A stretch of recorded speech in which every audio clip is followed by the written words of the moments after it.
We are in the Curwen Studio in Chilford, near Cambridge. We're here to make some prints, and everybody who works here are wonderfully helpful and good at what they do, and they know what they're doing. I'm Tom Martin, and I'm Studio Manager, Senior Printmaker at the Curwen Studio.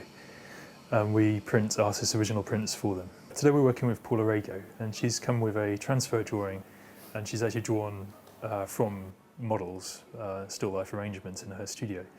And she has used a special lithographic crayon, which is very, very greasy, and that's really important for the process to work.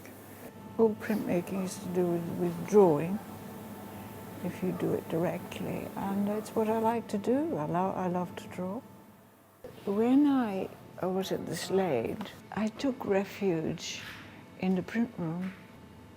Because in the print room you can draw images quickly.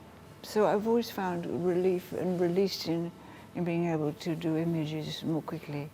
The first step is to actually transfer her drawing to a zinc plate, which has a prepared texture to it, like a sort of granular surface. Once it's completed and the drawing is on the plate, we then carefully prepare the drawn image so that it's printable.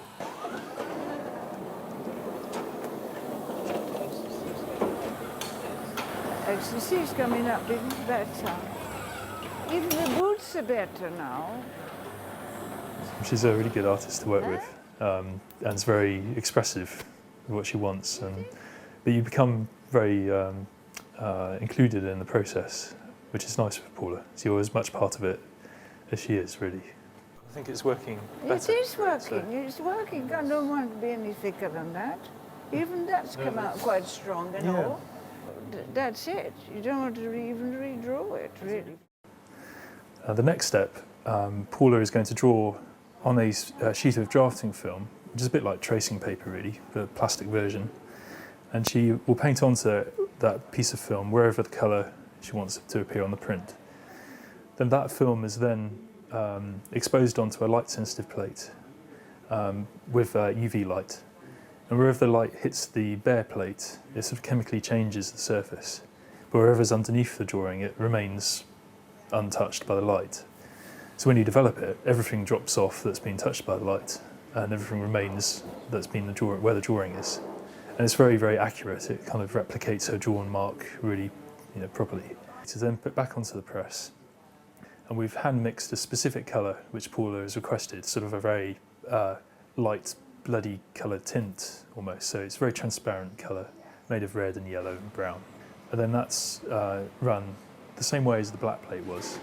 And then it's printed on top of the proofs that we worked on earlier. So again, it takes a bit of time. Sometimes the colour's a bit wrong and you have to adjust it. Put it up, Yeah. Let's have a look. Yep, that's it. Yeah, it looks good, doesn't it? Huh? It works really well. Yeah. Yeah. I was told that the unicorn was the symbol of the Curwen Gallery. I didn't know that. And so I thought, what am I going to do with the unicorn? So I did get this little one, which is just a head on a stick for children to ride. And I improvised a story with it, that he's drawing on the stone that one of the girls is holding. I like the incisiveness of the drawing.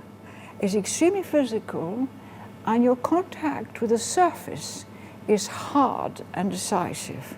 Pictures tell stories, but not sometimes in a very straightforward way. And you might start with one story and finish up with a different one.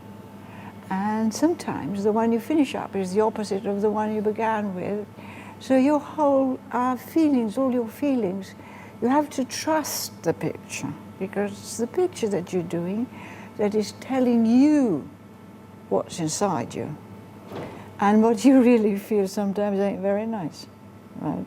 And then you discover at the end what it is that who you are.